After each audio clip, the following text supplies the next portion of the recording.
There we go.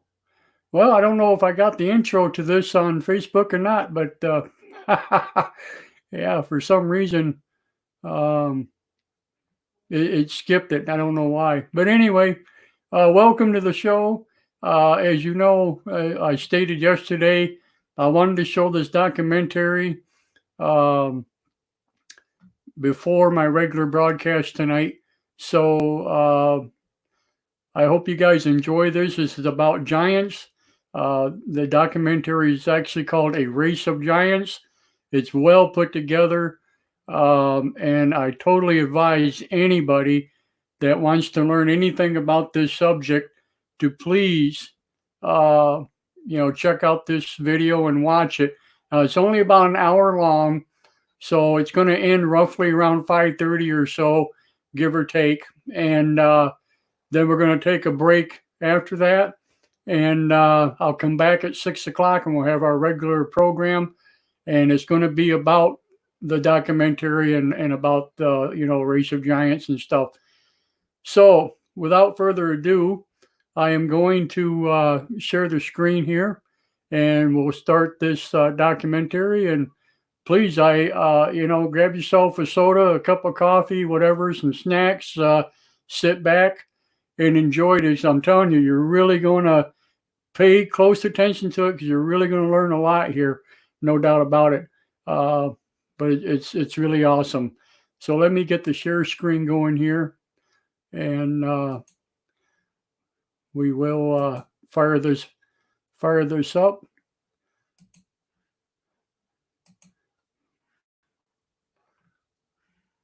Give me just a second here. Now, this may have some ads in it. I also want to note that I do not claim any type of copyright to this particular documentary. It comes from the YouTube movies on YouTube, and I believe it is. Let me see here, but it gives you all the stats on it. The producer and stuff is Warren Cryle. The director is J. Michael Long. The writer is J. Michael Long. And, like I said, it is a documentary. It's got Emery Watson in it, Paul Hughes, and O.H. Krill. So, but I make no claim to any kind of copyright to this. It is for educational purposes only. And without further ado, here we go.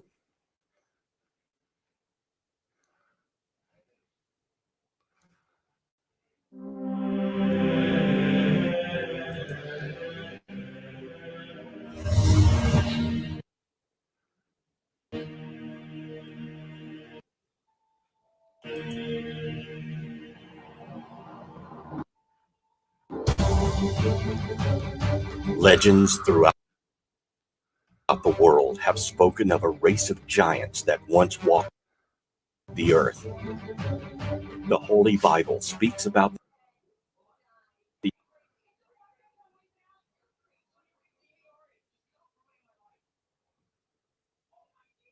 the offspring of the sons of God and the daughters of man. It is believed by some that these were the Nephilim, theorized to be gigantic in nature. Arguments have risen in the theological community for centuries as to what the Nephilim were, or if they were indeed the giants that seem to be described. However, what cannot be argued is that Judeo-Christian doctrines are not the only ones to speak of a giant human species. Who were these giants that once roamed the earth?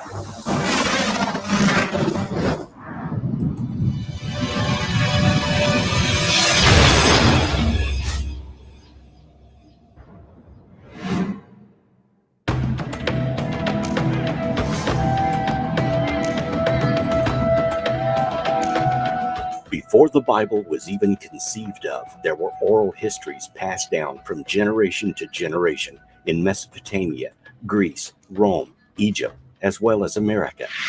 Most of these legends speak of powerful gods and goddesses that were larger than life. History has relegated these legends to the myth status, and they are not seen as actual historical accounts. However, it is noteworthy that there were many of these legends all over the world at one point. How did so many different cultures who had nothing to do with each other end up with similar stories of giants? And is there evidence of the existence of giants available today? The legends of giants in Mediterranean countries were probably the most widely known and discussed. Beyond the biblical accounts, such as David and Goliath, there are the accounts of the Babylonian king Gilgamesh. In stone tablets that have been recovered, there are images carved of Gilgamesh taking on a lion. And looking at the scale of the ancient carvings, it appears this man had to have been at least 12 to 15 feet tall, taking into consideration the size of the lion he is portrayed to have slain. Gilgamesh lived sometime between 2800 and 2500 BC. He is the main character in the Epic of Gilgamesh, a Mesopotamian poem that is considered the first great work of literature. In the epic, Gilgamesh is a demigod of superhuman strength who built the city walls of Uruk to defend his people and survive the Great Deluge. According to the Sumerian king list, Gilgamesh ruled his city for 126 years. Fragments of an epic text found in Maturin, the modern Tel Haddad, relate that at the end of his life, Gilgamesh was buried under the river bed. It is generally accepted that Gilgamesh was a historical figure, since inscriptions have been found which confirm the historical existence of other figures associated with him, such as the Aga of Kish. If Gilgamesh was a historical king, he probably reigned in about the 26th century BC. Where did Gilgamesh come from? In the Qumran scroll known as the Book of Giants, the names of Gilgamesh and Humbaba appear as two of the antediluvian giants. Could Gilgamesh have come from Atlantis, or be a direct descendant of antediluvian kings?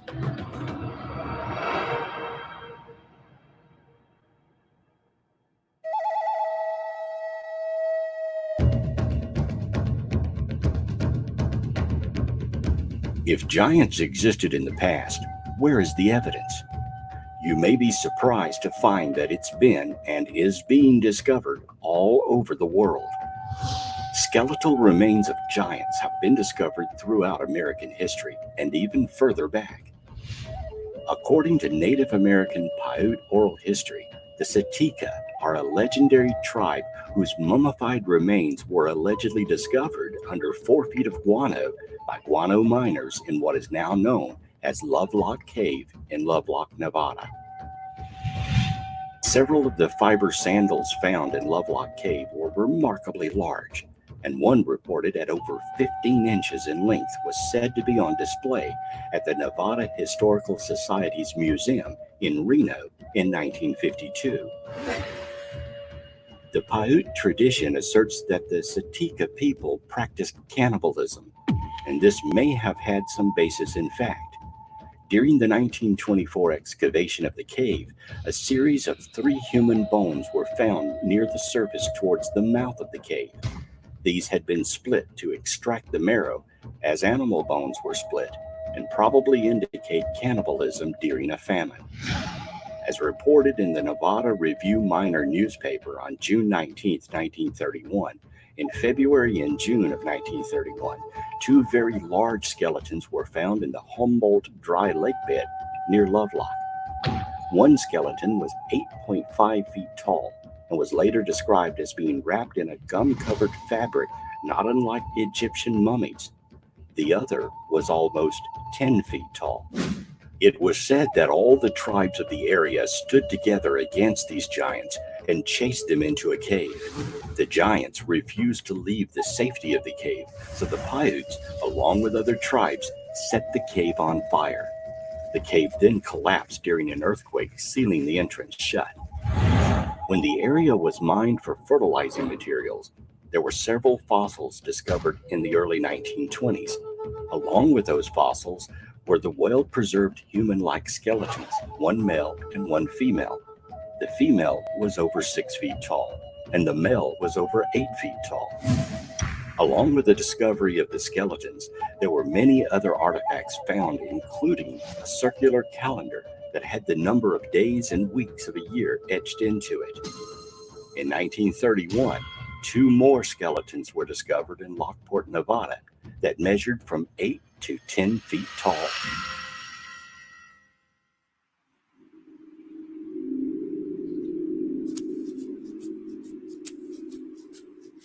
During the past few years, a huge controversy has emerged accusing the Smithsonian and a host of skeptics and archaeologists of covering up the discovery of hundreds of giant skeletons from Native American Indian mounds. Jim Ferreira is one of the key people who began uncovering hundreds of newspaper accounts of giant skeletons. To date, Ferreira has pulled together about 1,500 accounts from newspapers and books published in the 1800s and early 1900s. One intriguing set of giant skeleton reports he found factual was the Arkansas Chickasaw Mound reports of many large skeletons found at the site. Many skeletons ranging from 8 to 9 feet in length had been found there. As late as 1976, a 7-foot-tall skeleton was found at the site. For the Smithsonian to have found skeletons that were 7 feet tall by chance alone is improbable. The height of many of the individuals entombed in ancient American mounds was far taller than the general populace, far beyond what could be explained by simple chance.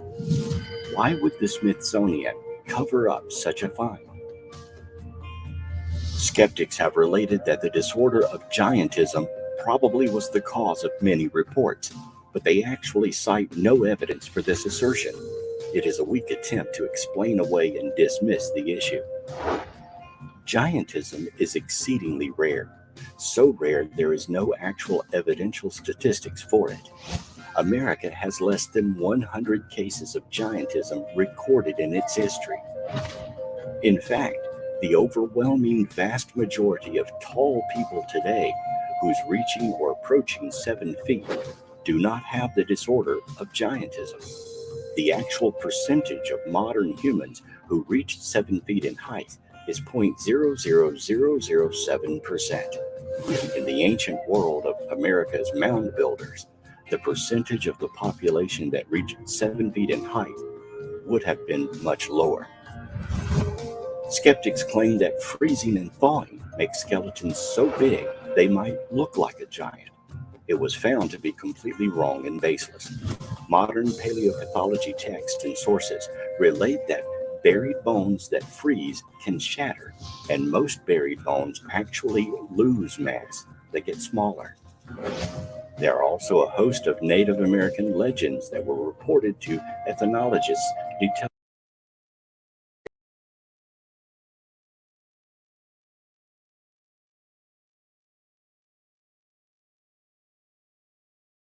detailing a race of giants who invaded the regions where mounds were found.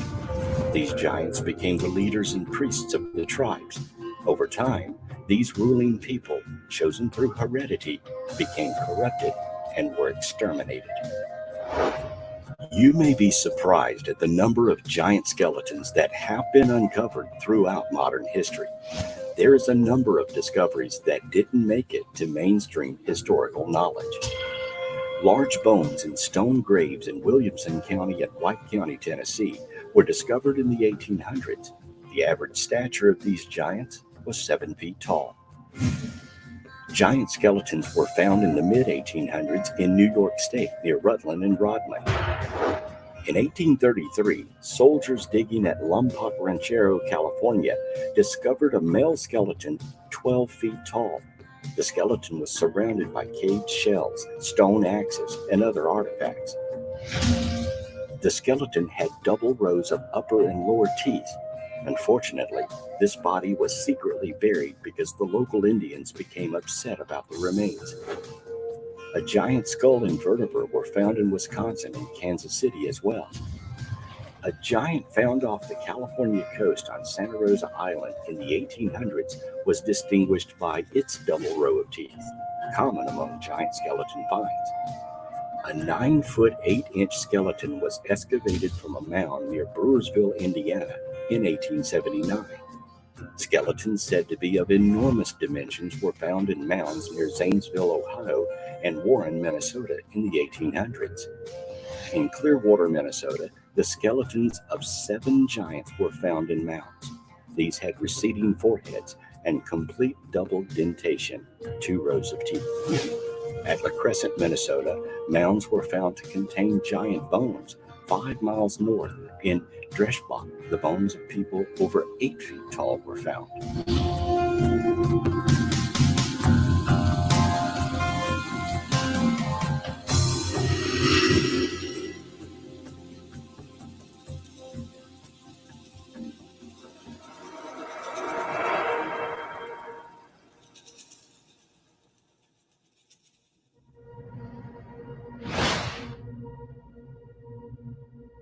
In 1888, 7 skeletons ranging from 7 to 8 feet tall were discovered.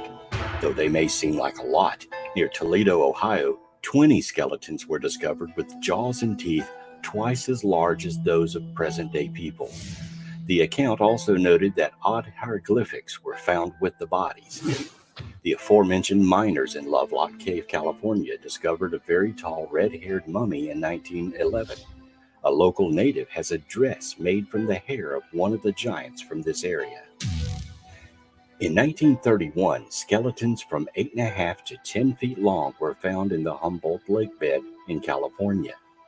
And in 1932, Ellis Wright found human tracks in the gypsum rock at White Sands, New Mexico. His discovery was later backed up by Fred Arthur, supervisor of the Lincoln National Park, and others who reported that each footprint was 22 inches long and from 8 to 10 inches wide. They were certain the prints were human in origin due to the outline of the perfect prints coupled with a readily apparent instep. During World War II, author Ivan T. Sanderson tells of how his crew was bulldozing through sedimentary rock when it stumbled across what appeared to be a graveyard. In it were crania that measured from 22 to 24 inches from base to crown, nearly 3 times as large as an adult human skull. Had the creatures to whom these skulls belonged been properly proportioned, they undoubtedly would have been at least 12 feet tall or taller. In 1947, a local newspaper reported the discovery of 9-foot-tall skeletons by amateur archaeologists working in Death Valley. The archaeologists involved also claimed to have found what appeared to be the bones of tigers and dinosaurs with the human remains. And the Catalina Islands off California are the home of dwarf mammoth bones that were once roasted in ancient pit fires. These were roasted and eaten by human-like creatures who were giants with double rows of teeth.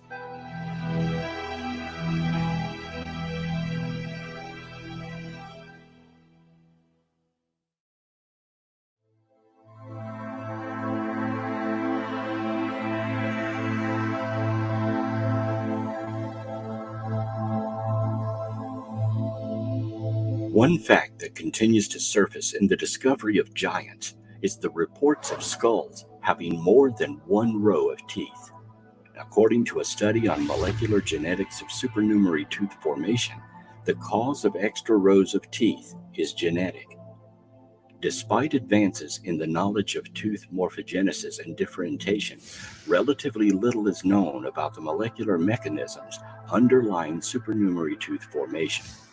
A small number of supernumerary teeth may be a common developmental dental anomaly, while multiple supernumerary teeth usually have a genetic component, and they are sometimes thought to represent a partial third dentation in humans. Mice, which are commonly used for studying tooth development, only exhibit 1 dentation, with very few mouse models exhibiting supernumerary teeth similar to those in humans.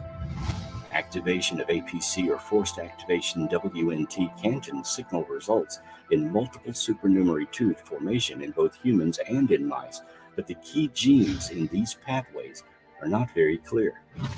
Analysis of other model systems with continuous tooth replacement or secondary tooth formation, such as fish, snake, lizard, and ferret, is providing insights into the molecular and cellular mechanisms underlying successional tooth development and should assist in the studies on supernumerary tooth formation in humans.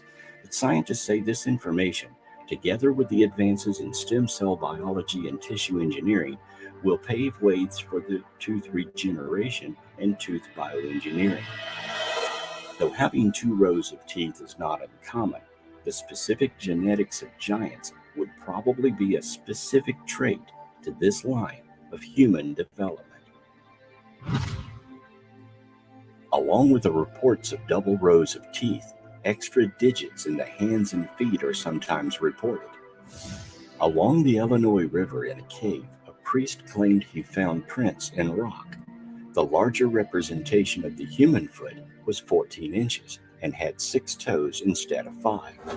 Morris's Universal Geography, according to the priest, gives this account of a number of tracks or foot impressions found in rocks in the mountains of Tennessee.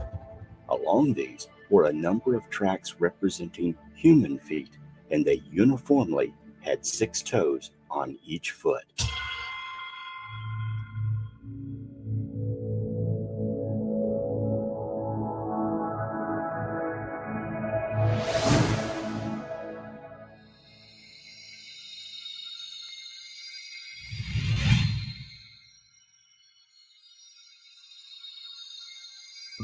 Scientists are stubbornly silent about lost races of giants, such as those found in burial mounds near Lake Devlin, Wisconsin, in May of 1912. The dig site at Lake Devlin was overseen by Beloit College, and it included more than 200 effigy mounds that proved to be classic examples of 8th century woodland culture.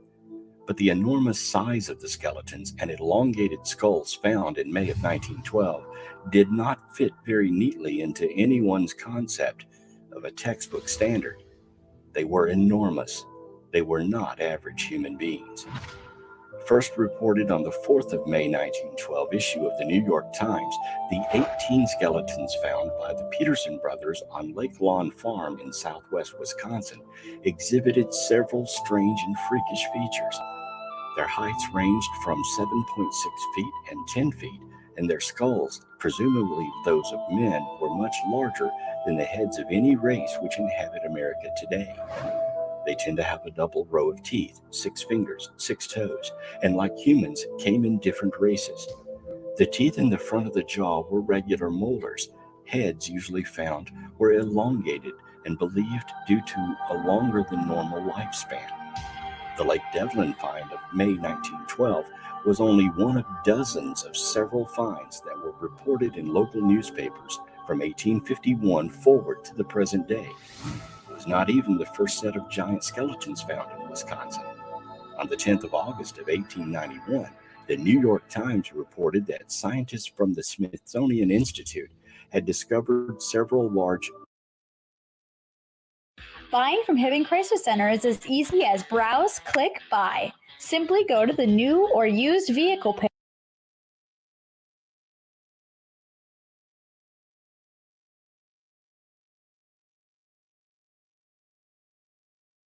Pyramidal monuments on Lake Mills near Madison, Wisconsin.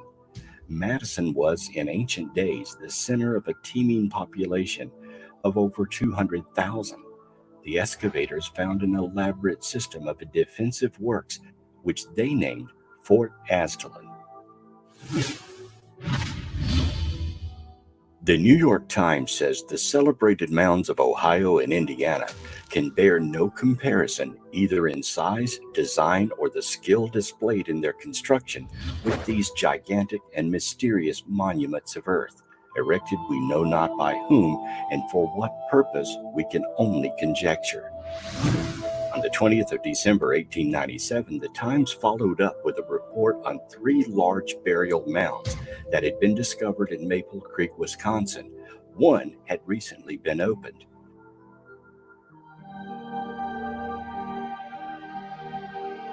In it was found the skeleton of a man of gigantic size. The bones measured from head to foot over 9 feet and were in a fair state of preservation. The skull was as large as a half-bushel measure. Some finely tempered rods of copper and other relics were lying near the bones.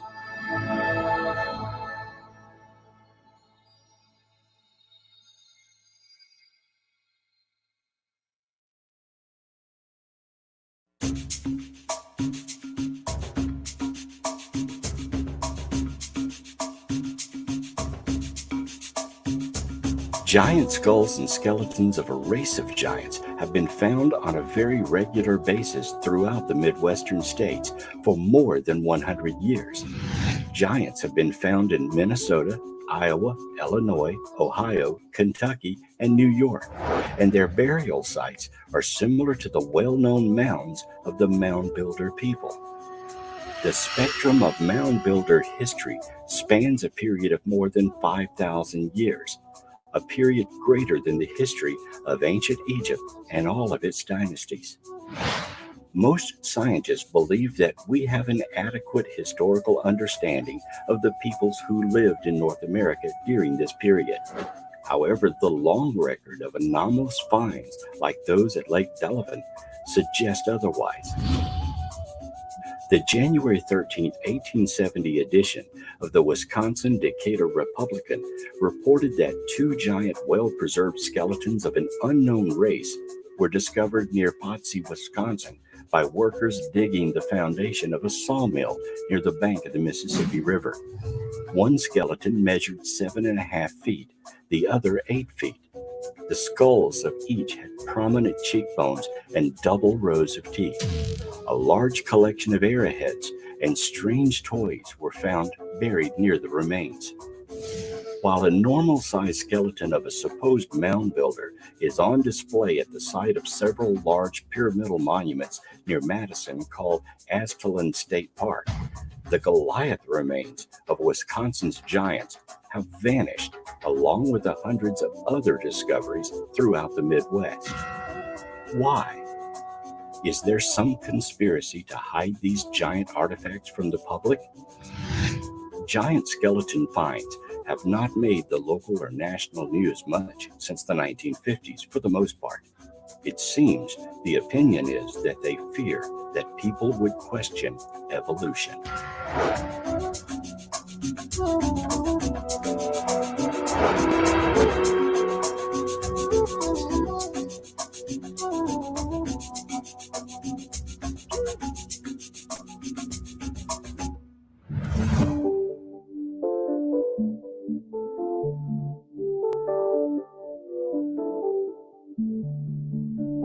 During the time of these discoveries, the Smithsonian was taking possession of nearly every giant skeleton found throughout the entire country, including the largest discovery of skeletons found in the Great Mound in Ohio.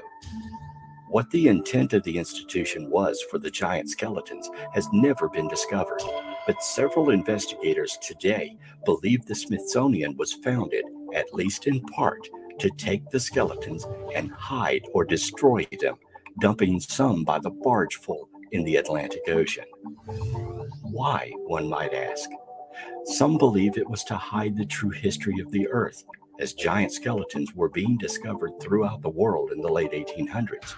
And some believe it was to back up Darwin's theory of evolution.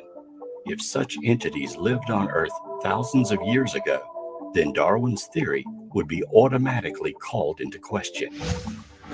Never included in history books is the fact that every Native American tribe in America tells the same tale of having to fight and kill the giants because they were man-eaters and were decimating the native tribes. Perhaps because the giants were so large, the tribes mounded dirt to bury them instead of digging graves, which would explain the hundreds, if not thousands, of mound burial sites throughout America. Giant skeletal remains have been found from Brooklyn, New York, to the Channel Islands off the coast of California. Most of the remains are mass burials with signs of violent death, as if a huge battle had been fought, then won, and the massacred buried deep in mounds to contain them. Most, if not all, of American history textbooks never mention Cahokia, America's greatest city for its time, a very large Indian trading city, 3.5 miles in size, on the site of where St. Louis now stands. It was built about the same time of the Mayan culture and was surrounded by 120 pyramids and farmland. At its zenith, the city had 15,000 inhabitants, which compared to Paris population-wise at the time. The city existed at the same time of the mound builders, and it is surmised that they were the ones who built Cahokia. But the mystery remains, who were the mound builders? In 1170, a mysterious fire destroyed the city when it was rebuilt. Defense walls were built and new buildings, which were all smaller and fortified. The city was never populated or as powerful following that fire. No one knows how the fire started, but the homes that burned were built with thatched roofs and were easily destroyed. Archaeologists have surmised that rebels burned the town and instituted a sun imagery that was used thereafter. But if you put the pieces of this puzzle together, you might come up with an entirely different history. Considering the tales of modern Native Americans, whose cultures related stories of the giants, you can imagine that they were the ones who burned Cahokia to destroy the giants within the city. When they rebuilt, the victorious Native Americans put up defenses and built much smaller homes to live in because they were not giants like their predecessors. The homes they built were more regulated in size and did not reflect the wealth and stature that the previous larger homes of the giants displayed.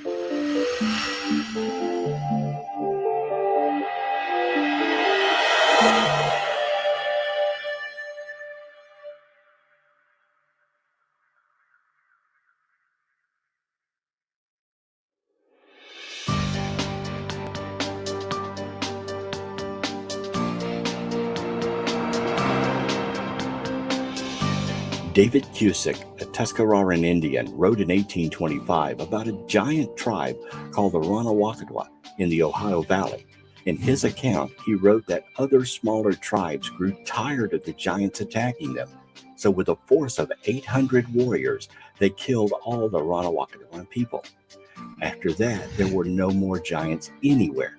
Cusick wrote that this happened 2,500 years before Columbus discovered America, about 1000 BC. The 1,000 giants who were massacred were laid together in heaps and covered with dirt, which again could explain the mound building prevalent in the Ohio Valley. One amazing fact withheld from history books is that virtually every explorer who came to the New World encountered giants. Amerigo Vespucci, Magellan, Coronado, De Soto, and Sir Francis Drake all claimed giant encounters. Historically supported by these eyewitness accounts of some of the world's most esteemed explorers of the time, these stories were also chronicled by the Spanish and other lesser-known explorers. Stories of giants that occupied Europe comes from the Middle Ages and involves a surprising figure, St. Christopher. While modern stories of St. Christopher simply make him out as an ordinary man, or perhaps a somewhat homely man, those who actually saw him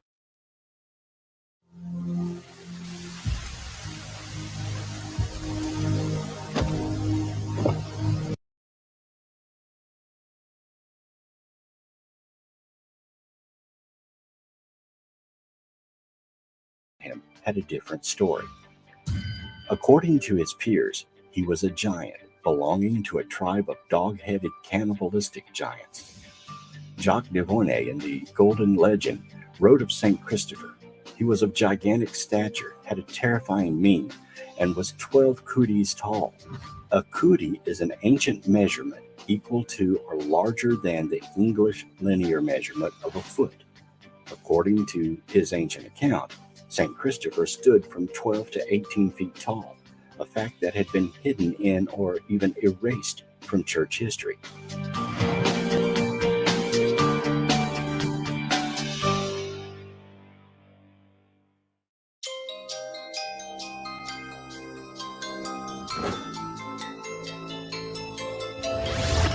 In humans, giantism is usually caused by a tumor on the pituitary gland of the brain. It causes growth of the hands, face, and feet.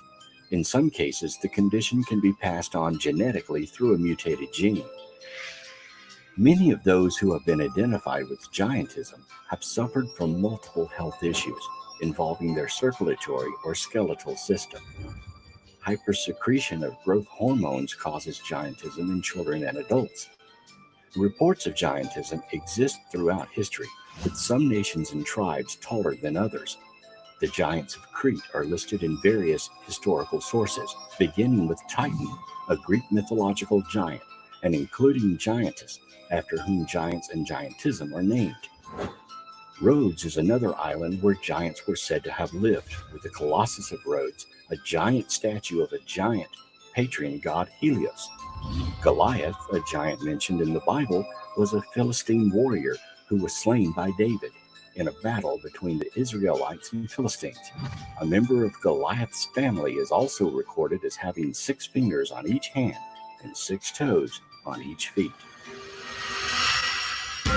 The Nephilim, who are generally accepted to be giants, were the offspring of the sons of God and the daughters of men before the deluge, according to Genesis.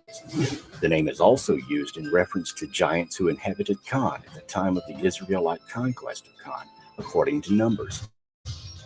A similar biblical Hebrew word with different vowel sounds is used in Ezekiel to refer to dead Philistine warriors. Cotton Mather believed that fossilized leg bones and teeth discovered near Albany, New York in 1705 were the remains of Nephilim who perished in a great flood. However, paleontologists claim these are mastodon remains.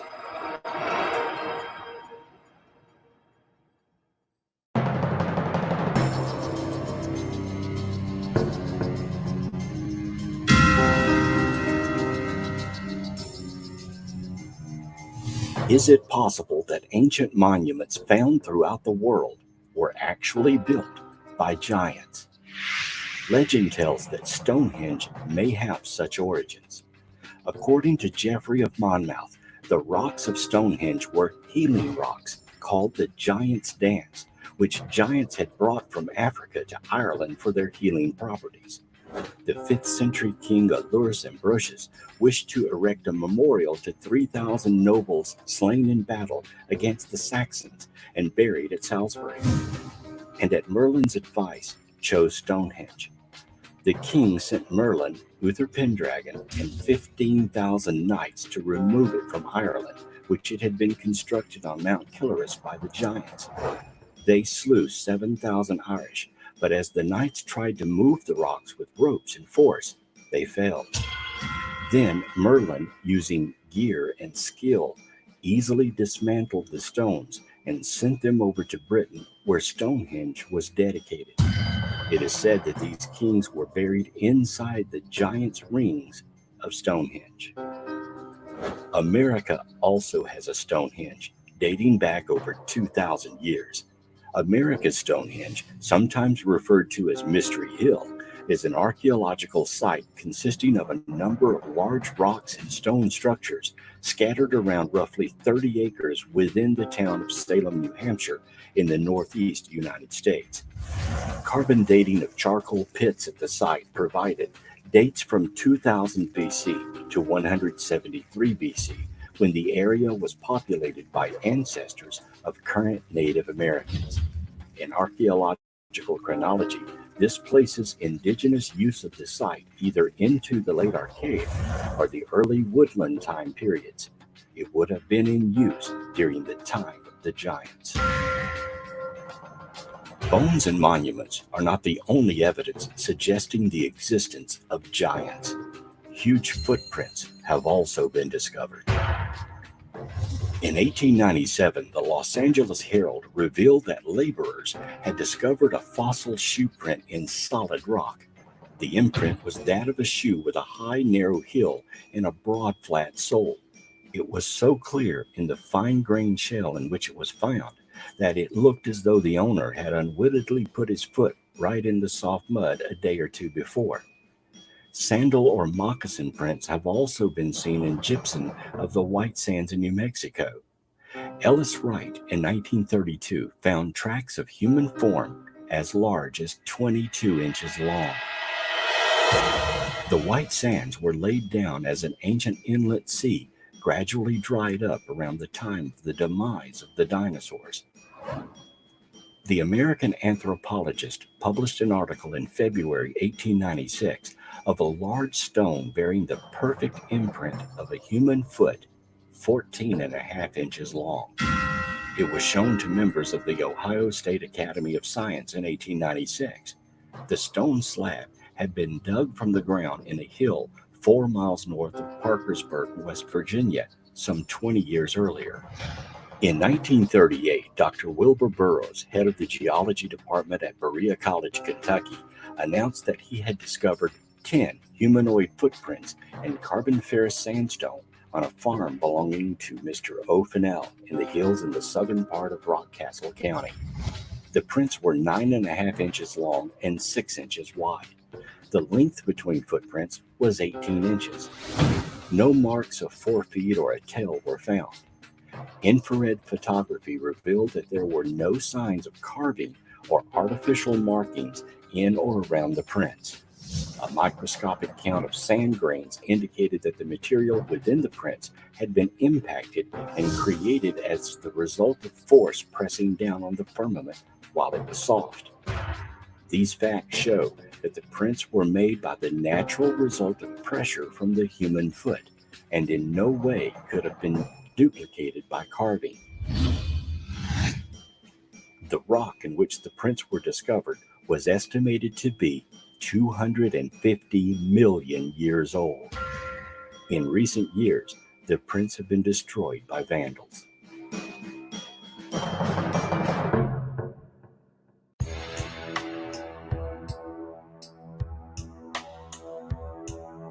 Giant tracks, seemingly made by a human being, were found by a government tracker in the Alcala Flats area of the Great White Sands, New Mexico in 1931. A year later, a party of 4, including O. Fred Arthur, supervisor of Lincoln National Forest, set out to investigate the tracks with the government trapper Ellis Wright as their guide. They found 13 imprints crossing a relic desert basin in the easternmost foothills of the San Andreas Mountains. Despite the great size of the tracks, the investigators were convinced they were human, for the prints were perfect, and even the insteps were plainly marked. Oval-shaped, the prints are 16 to 22 inches long and 8 to 12 inches wide, with a distance between strides of about 5 feet and a separation in width of 2 feet. In 1882, huge footprints, strongly resembling those of a human wearing shoes, were found in a layer of sandstone in the yard of the state prison near Carson City, Nevada, during digging operations. The prints were between 18 and 20 inches long and approximately 8 inches wide. The stride was about 3 feet, and the distance between the left and right tracks, the straddle, was about 19 inches. Since the size of the prints and the age of the rock at the layer they were discovered, 2 to 3 million years old, argued against a human or even a humanoid origin, the prints were ascribed to a more acceptable origin, the tracks of a giant ground sloth. It's thought that these animals could stand upright, but only by using their tails for additional support. However, no tail track was found at this site. It was also suggested that perhaps the animal was walking on 4 feet and that its rear legs were landing exactly in the tracks left. I hate what people like your clients stand for. We're going to prove once and for all that God is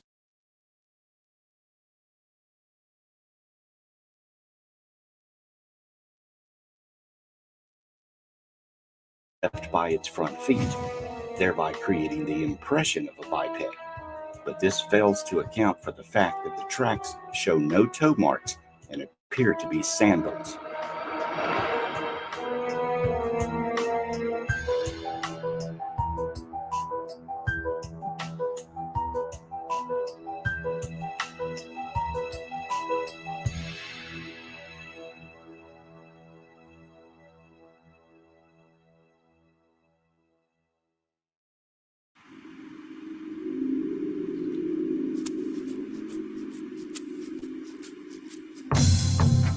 What may well be the oldest fossil footprint ever discovered was found in 1968 by William J. Meister, an amateur fossil collector.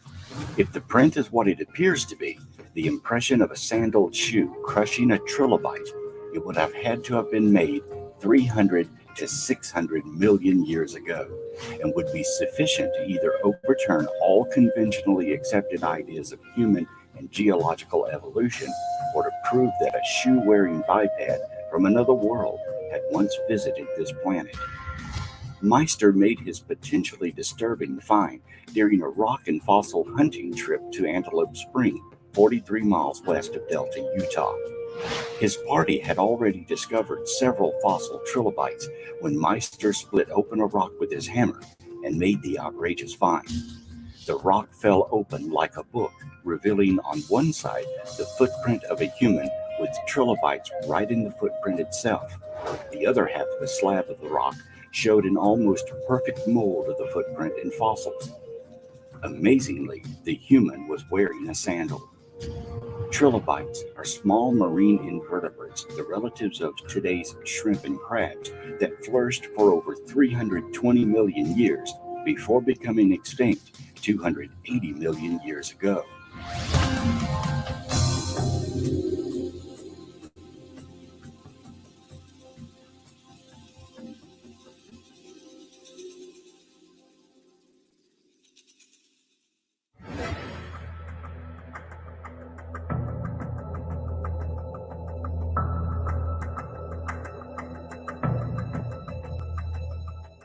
If giant footprints are not enough to convince even the most hardened skeptic, then giant tools and artifacts might not budge their restricted perceptions either. However, consider these. In June 1936, Max Hahn and his wife Emma were on a walk when they noticed a rock with wood protruding from its core. They took the rock home and later cracked it open with a hammer and chisel. What they found within seemed to be an ancient hammer. A team of archaeologists checked it and determined the rock encasing the hammer was dated back more than 400 million years. The hammer itself turned out to be more than 500 million years old, according to the same measurement. Apparently, it's so old that a section of the handle had begun the transformation to coal. The hammer's head, made of more than 96% iron, is far more pure than anything nature could have achieved without an assistance from technology. There have been a number of intriguing finds in Indiana over the years, including the discovery of 8 skeletons, one clad in copper armor, buried in a perfect circle. In 1888, the Logan Greys, a military group led by A.M. Jones, were conducting military exercises on a small island on Eagle Lake near Warsaw, Indiana. Under a flat stone, they discovered a hole that led to an entrance to a secret cave that was 25 feet long, 15 feet wide, and 8 feet deep. Inside was the skeleton of a 6'9" giant, buried next to a stream that led to what was called a sacred pool. In 1889, near Kewanna, standing stones were found on a mound, and underneath, another giant was unearthed. While in Whitlock, Indiana, another giant was found in association with a group buried in a seating position.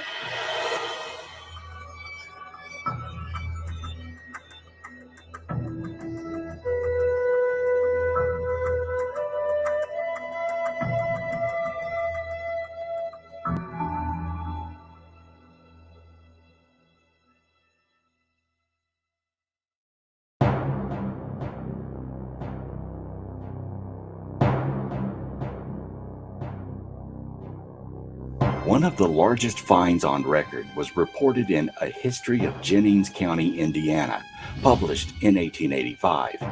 It was reported that in 1881, a 9-foot-tall skeleton was unearthed in a local mound, along with the body of a blonde-haired child. And finally, in 1912, an enormous jaw was dug up that had double rows of teeth, a unique characteristic of some giants discovered in other parts of the country as well. What is believed to be the largest Indian stone axe in existence is among the collections of the Missouri Historical Society. The axe is made of granite. It measures 28 inches in length, 14 inches in width, and 11 inches in thickness, and weighs more than 300 pounds. When found, the pointed end was embedded in a small mound of boulders and pebbles, with the body and head of the axe exposed, the whole apparently forming a shrine or altar. The axe resembles a tomahawk pike. Its upper end or head is slightly hollowed out, and in this depression was ceremoniously placed a small quantity of tobacco. A well-beaten moccasin trail led up the incline of the eminence in which the shrine stood, indicating that the place had long been used for religious purposes. According to Chippewa tradition, the axe has been held in veneration by these Indians from time immemorial. The Guadeloupe woman is a well-authenticated discovery which has been in the British Museum for over half a century. In 1812, on the coast of the French Caribbean island of Guadeloupe, a fully human skeleton was found, complete in every aspect except for the feet and head. It belonged to a woman about 5 foot 2 inches tall. What makes this of great significance is the fact that this skeleton was found inside extremely hard, very old limestone, which was part of a formation more than a mile in length. Modern geological dating places this formation at 28 million years old, which is 25 million years before modern man is supposed to have first appeared on Earth. Since such a date for a regular person does not fit evolutionary theory, you will not find Guadeloupe woman mentioned in any hominid textbooks. To do so would be to disprove evolutionary dating of rock formations. When the 2-ton limestone block containing Guadeloupe woman was first put on exhibit in the British Museum in 1812, it was displayed as proof of the Genesis flood. But that was 20 years before Lyell and nearly 50 years before Darwin. In 1881, the exhibit was quietly taken down to the basement and remains there to this day.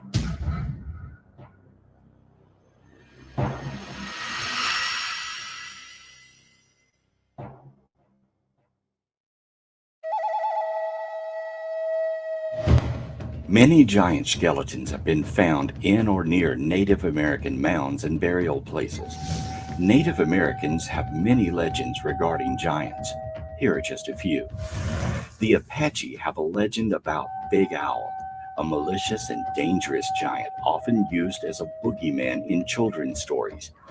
In some Apache tribes, Big Owl also plays a more important mythological role as an early adversary of the War Twins.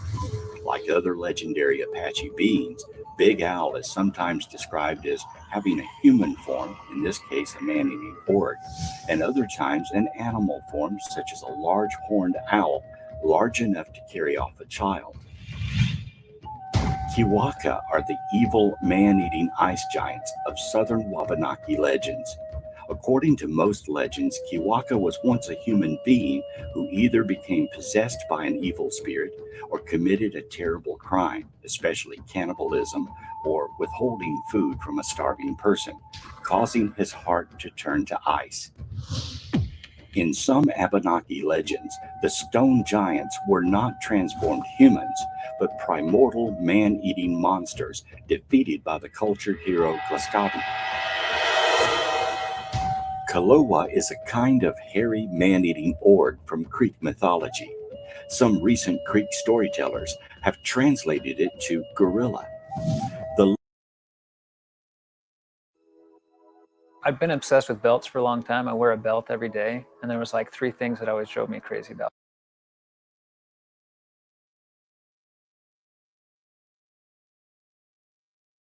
Lofa is a malevolent orc-like monster of Chickasaw folklore. His name literally means flayer or skinner, a reference to his gruesome habit of flaying the skin from his victims. In some legends, he attempts to abduct Chickasaw women. He is sometimes described as a giant, and other times as a large, hairy, smelly man, leading some people to associate him with the Bigfoot legend. Moship is a giant who is the culture hero of Mohegan and Wampanoag tribes, sometimes referred to as a transformer by folklorists. Moship is strongly associated with whales. In most tribal traditions, he would catch whales to feed the people, and in some stories, Moship and his children eventually transform into whales themselves. Moship has a wife named Squanet, who is a powerful medicine woman of the little people. The Champé is a malevolent orc-like monster of Chickasaw folklore. In some legends, he attempts to abduct Choctaw women. In others, he is a man-eater. He is sometimes described as a giant, and other times as a large, hairy man, leading some people to associate him with the Bigfoot legends as well. His most salient feature is his smell. Champé's smell is so overpowering that a person cannot bear to be around him, making him difficult to fight. Stoneclad is a monster from Cherokee folklore. Details about Stoneclad vary from telling to telling. In some versions, there is only one, while in other versions, there is a whole race of Stoneclads. He is a stone-skinned giant like the stone coats of the northern Iroquois tribe. In all cases, he has rock-like plates of armor that protect him from fire, cold, and weapons. He's defeated only through sapping his magical power by destroying his talismans.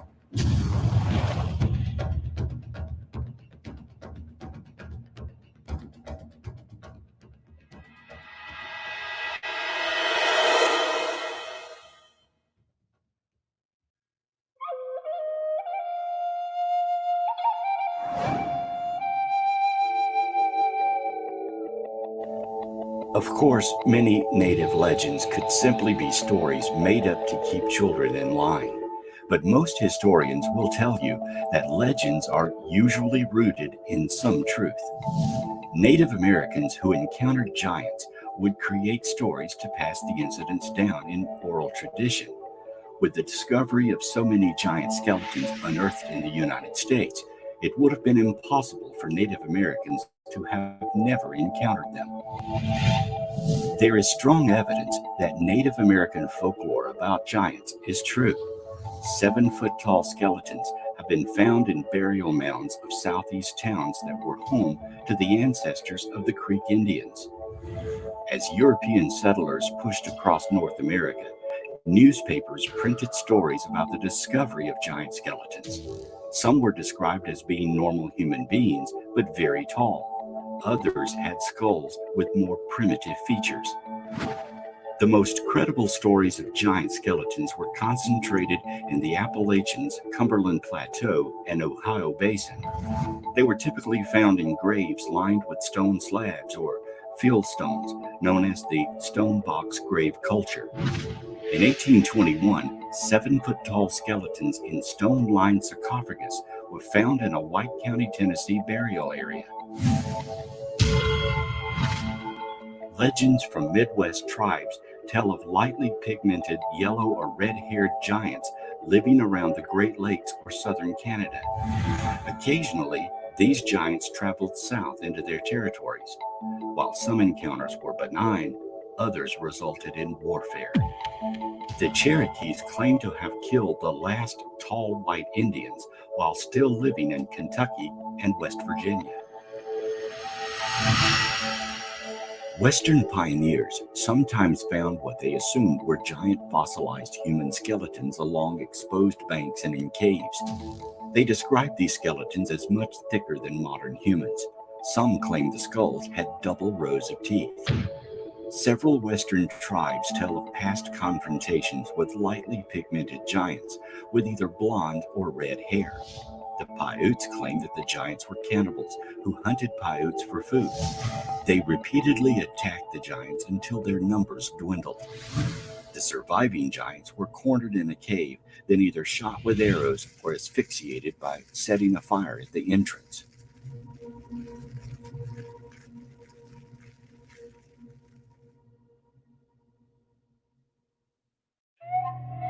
In 1754, George Washington was colonel of the Virginia Colonial Militia.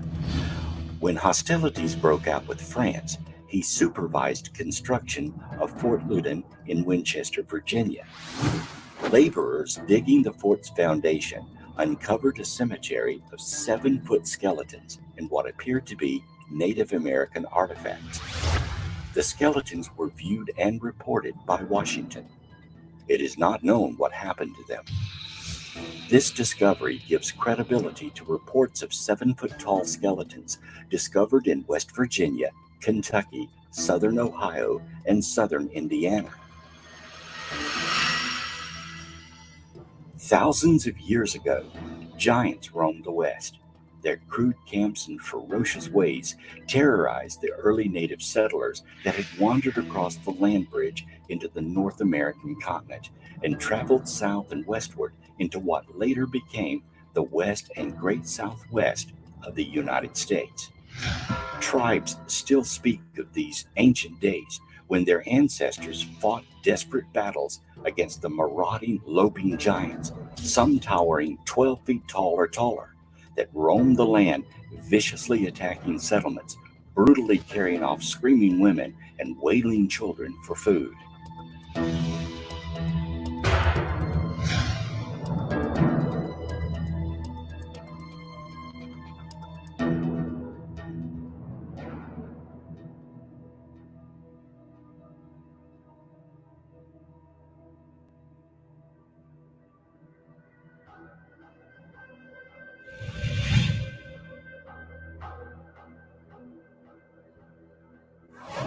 Of all the Indian mounds that exist today, most have barely been investigated.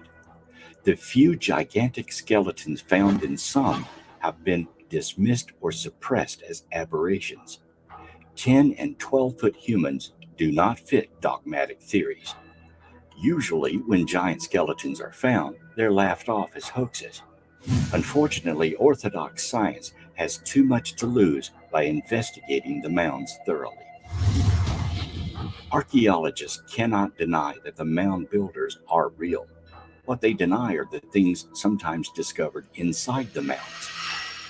Over the past century and a half, it's been revealed again and again that some of the mounds and the small pyramids are the burial grounds of huge men, often 8 feet or taller, that had a very sophisticated culture.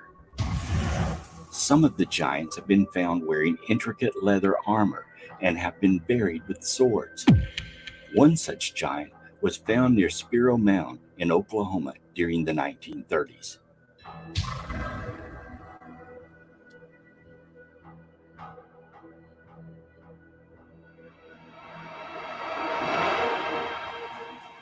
Who were these mysterious people that roamed America long before the woolly mammoths?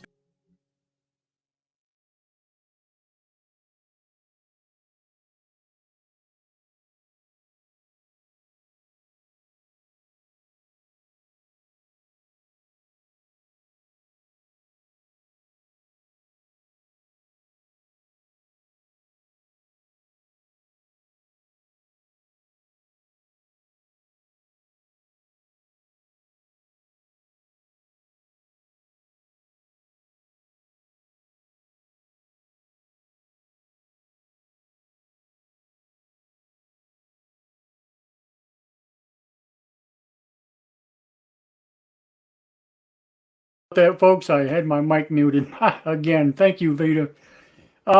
Anyway, what a awesome documentary that is. For those of you that came in late or towards the end, I put the link to the video itself in the chat room there, and go back and watch it again. When you have more time or whatever. It's just an awesome video. One of the best I think I've ever seen as far as the giants are concerned. It's just awesome stuff. So, but anyway, with that being said, we're going to be back here in about 17, 18 minutes, 6 o'clock.